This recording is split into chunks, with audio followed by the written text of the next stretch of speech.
Good Wednesday morning, everyone, and welcome to KSAT News Now. We are streaming right here from our KSAT newsroom in downtown San Antonio. Today we're talking about the latest on No Shave November and how you can donate holiday wreaths for a good cause. That's right, plus a new movie trailer that's taking us back to the old school, the old days for a lot of gamers. Oh, I see you got a little excited. We're taking it back. Taking it back to the old school.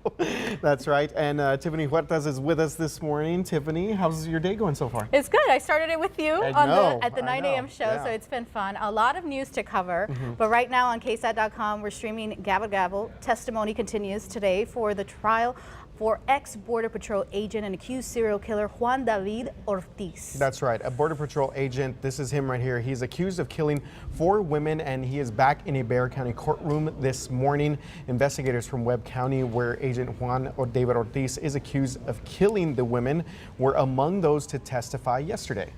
The jury was shown crime scene photos and heard from the DPS troopers who eventually arrested Ortiz. And you can read more about today's testimony and stream the trial live on KSAT.com. Streaming is also available on our KSAT Plus app and the YouTube page. And earlier we were talking about being on the 9 a.m. and we spoke with Erica Hernandez. She's been live tweeting, covering this trial over the past 2 days, and she just talked about just how high profile this is, the amount of media outlets that are following this case. Yeah, and right now she had been tweeting about day 3 is underway, and the testimony continues from Captain Calderon, who was one of the lead investigators on this. So if you want to follow her, you can follow her on all the social media platforms right now. Yeah, Tiffany, and you know, we were talking a little bit earlier this morning.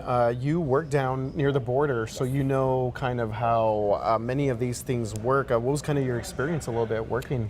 There was a lot of evidence and things you never imagined kept popping up, and I think just working on the border, when something so big like this happens, like as we're seeing right here in San Antonio, media outlets from all across the country are focused on this, and we're going to have the details. We're going to be covering this from the beginning to the end, so I'm excited to watch Erica's reports later today. Yeah, so we will continue to follow this very high-profile trial of a former Border Patrol agent there. All right, moving on to some other news here, and of course, Uvalde. Cannot forget about that. It's been just over 6 months since that tragedy at Robb Elementary School there.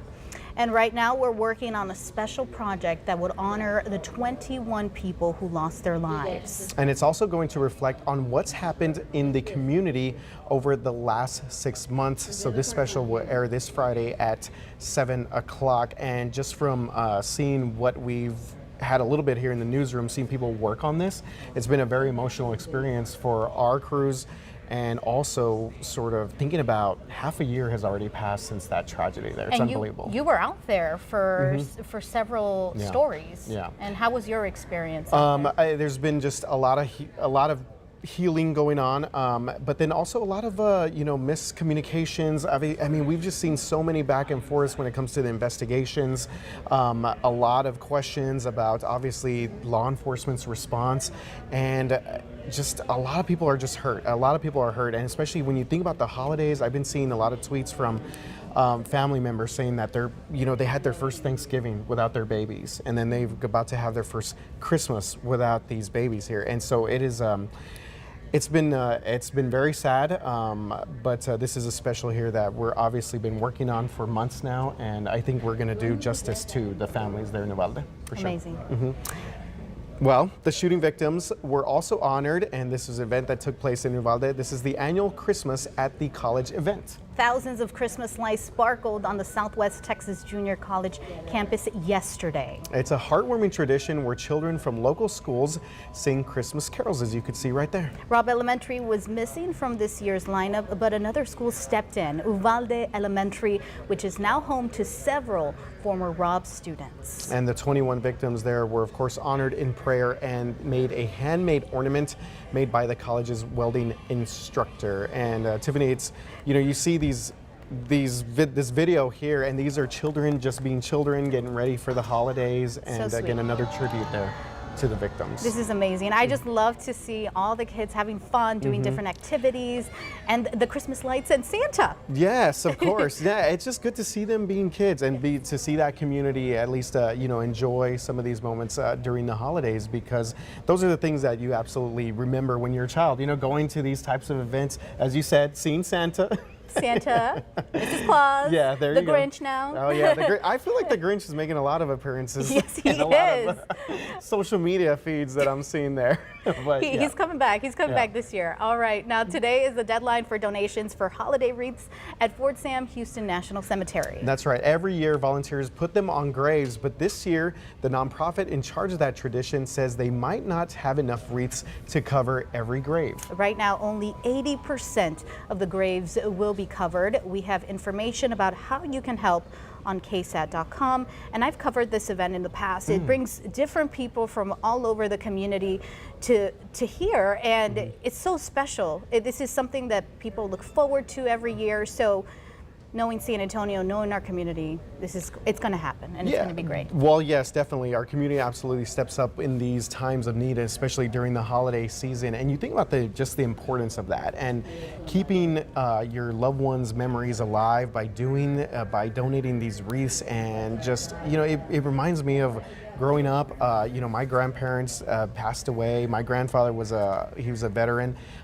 So being able to obviously go and pay him respect, and also maybe spend just a little bit of the Christmas season with him. So yeah, it's a time of reflection when you just stand there and you can go and experience this. Is something so special for our community. Yeah, so hopefully we can get to 100% there on these donations of Christmas wreaths. Okay, well, talking about some early Christmas presents here, a treat for fans of a beloved video game. Yeah. I love this tease. Okay. This is like amazing. The first full trailer is out for the Super Mario Brothers movie. Here's how it looks. Together, we are going to stop that monster. How? Look at us. We're adorable.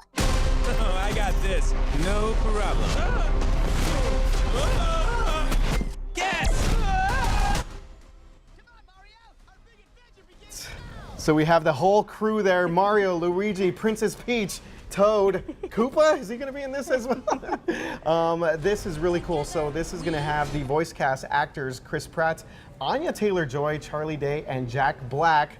They are all part of this animated feature. They mean business. This movie also features Mario Brothers characters like Donkey Kong and Bowser. Yeah, Bowser, of course, that villain Bowser there.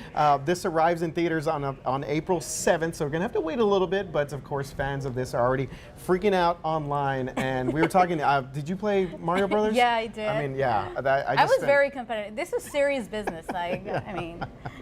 Yeah. You go in there ready, right, Mia? So I will say Super Mario Bros. I feel like was a big part of my It's childhood. iconic, We yes. used to sit there with our little Nintendo DSs, Yes. and we would always Yeah. play like Mario Kart and then just Super Mario Bros. In general. Yeah, And yeah. that just brings back so many memories. Yeah, It really does. Spent a lot of hours, a lot of days just trying to beat the game. And as you mentioned, Mario Kart 2, I love that game as well. So yeah, pretty cool to see that nostalgia coming back. Favorite character? Ooh, that's a good one. Do you have one? Luigi was great. Luigi's good. Luigi was great. I can't complain. I like Luigi, Yoshi. you gotta say it like that. Luigi. I like Yoshi. I remember when Yoshi was first introduced in the game. Yeah, we're like, Yoshi was cute. All right. Yeah, I like my dude How about Yoshi. you? Yeah. Mr. Toad. Oh, I just yeah, loved yeah. Toad. I don't know, when he was his cute little mushroom. I don't know, that trailer, Mr. Toad looked really intense. Yeah, maybe so. Be interested to see what it looks like. Yeah, but absolutely, absolutely. Well, Mia, thank you very much for being with us on a for Wednesday having me. morning. Yes, happy Wednesday. Yeah, definitely. Our weather took a little bit of a turn. It really did, Yeah. and we'll talk all about it. But first, Ooh, here we have go. a trivia question today. All right. What all is right. the significance of today, November 30th, in the weather world? So we've got 4 options here. The day of the earliest freeze in San Antonio, hottest day on record in San Antonio, the last official day of hurricane season, or the daily highest rainfall record in San Antonio. What do we think? Wow. I would I know say, you really got to. I don't even know where to start on this one. I would say C, the last day of hurricane season, but I could be totally wrong. Okay, RJ, what do you think? Okay, hottest day on record. That would be for November 30th? Yeah. Like in Yeah, the- so okay. yeah, did that happen today or did something else happen today? I don't know. It was pretty warm yesterday. It's not It was warm. It was Flowers warm. is like, I know, come on, they're man, like, just come make on. your decision. Let's see. I'll go with the day of the earliest freeze That's in good. San Antonio. Tiffany was right. Oh, wow, high five. Yes. There you go. That wasn't a bad choice either, RJ. In fact, that happened in October. But yes, last Wow. day of That's pretty good. hurricane season. The Atlantic hurricane season officially runs from June 1st to November 30th. So congratulations, we made it. Okay. We did make You've it. done it. We made it. I guess because I'm from Miami and everything goes back to hurricanes. Oh, so I'm you're just probably, used like, to. your brain I'm- is wired that way. Yes. That I'm makes like sense. hurricanes. Hurricane. Always got to be on alert, right? Always, yeah. That makes Yeah. sense. That makes sense. All right. Well, yes, our weather definitely did have some drastic changes yesterday compared to today. Yesterday it was warm out there and it was pretty muggy. We had all the humidity in place.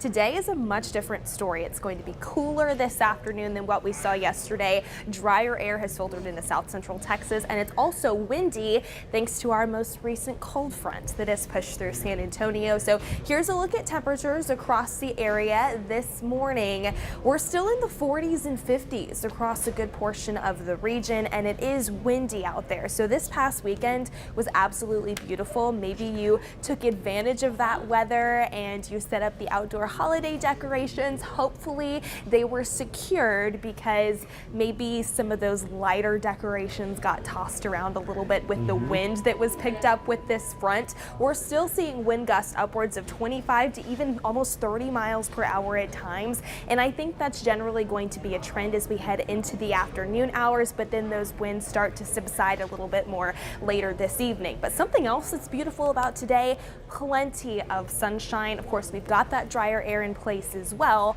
so that's going to help those temperatures warm, near about 60 degrees for that daytime high here in town this afternoon. Again, still pretty breezy out there, and it will be chilly if you're stepping out for any Wednesday evening plans. Thanks to those clear skies, temperatures will fall into the 40s after the sun goes down.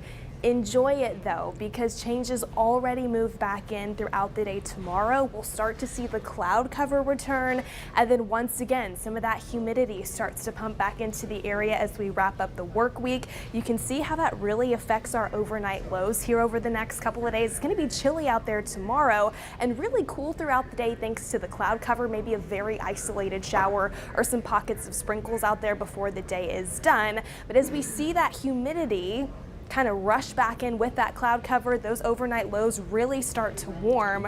We're waking up in the 50s by Friday morning. Saturday morning, we're waking up in the 60s, so more of that humid and muggy feel. Cloud cover is with us there as well. Some morning fog and drizzle possible Friday, and then Saturday, an isolated chance for rain. But that's also when we're monitoring for our next front to move through. So it's kind of just we're stuck between these pattern changes. We get a front, some humidity works back in, and then we get another front. So we'll kind of monitor all of that over the next several days. It's a roller coaster, but I just I dress in layers, right? Because I just don't know. You have to. I mean, Yeah. it's like that time of year. I mean, we're getting into December now, so you know, climatologically average highs and lows start to go down. But of course, it is Texas, and that's really been the theme over the past week too. Layering days, like you start off with the jacket, but then the afternoon's a little bit warmer, so you don't need it. Yeah, exactly. Yeah, always a good idea to keep a jacket or like a light sweater in your car or Just anything in like that. Yeah, case, just in right? case. Yeah, The weather changes absolutely. here. And all all the time. eyes are going to be on this weekend because of the Rock and Roll Marathon. Exactly. So Yes. there's a lot going on with that as well. Yeah, So. absolutely. All right. Well, thank you you look very fallish too. I Thank gotta you. say, I like I the love look. it. We I like pulled the out look all right the now. fall stuff. Yes, we got today. the boots. Yes. We're ready. Yeah, both you guys, look very fallish. On the same wavelength. It was good. Good stuff. Thank you very much, Mia. You bet. Okay, so we are on the last day of November. It's hard to believe that, and that means it is the end of No Shave November. And here we go. Let's take a look at the Teen KSAT leaderboard. And can we just say, KSAT is incredibly, it's just incredible, the exceeding the expectations every time, and we're leading. Yes, yes. I believe we are the #1 team in the country right now. Justin? Justin's not listening. Okay, I believe we are the #1 team in the country. I was asking Justin because he's our co-chair in this with Stephen Cavazos. But so we had a goal of 20,000. Yes. And now we are at $26,084. Yeah, incredible stuff. So And that should we goes- go over? Yeah, I know. So should we go over the top 5 here? Yeah, Mike, always on top. Yes, the 4,400. silver fox. Yes. Look at that, 4,411. That's incredible. And then we have Justin there at 4136, pretty awesome. Mark Austin, Max, David Sears, also there over 2,000. Mark actually over 3,000 now. So I'm in 9th place, but you know, holding it down $785. We got it. You know, Yeah. on GMSA at 9, we were just talking about this, and then we got a big donation. Yeah, so we I have know. to continue I know. pushing for this cause, and because people are going to continue donating. Yeah, I have a feeling absolutely. we're going to continue building that number. Yeah, absolutely. And we really appreciate everyone that's been able to donate to us. Of course, this is for cancer awareness, prevention, treatment. And I wanted to also kind of look at our team donations because there have been some people that have shared some great things with us. Michelle Cohn, she said, we can beat this horrible and deadly disease together. Yeah, Juan Garcia says, in honor of my parents, Fidel and Sylvia, that passed away 2 years ago, only 3 months apart from this horrible disease, we can beat cancer. So Yeah. this is the community coming together for an amazing cause. Yeah, this is something that obviously affects all of us in very many different ways. So again, keep those donations coming in, at least for today. And quick plug for tomorrow on Good Morning San Antonio at 9 a.m. We're going to have the annual shave off. So that's going to be kind of fun. I'm just laughing because David's face in that video from last I know, year yeah. is He's priceless. I very cannot wait serious. to see all of you tomorrow. Get your spa. Oh day. yeah, pampered treatment. Yeah, very nice, very nice. Well, Tiffany, thank you very much for being with us. And yeah, we got to hang out 9 a.m. and now 11 a.m. So yeah, it's been a lot of fun. Awesome. Well, we'll see you all tomorrow. Y'all have a good one.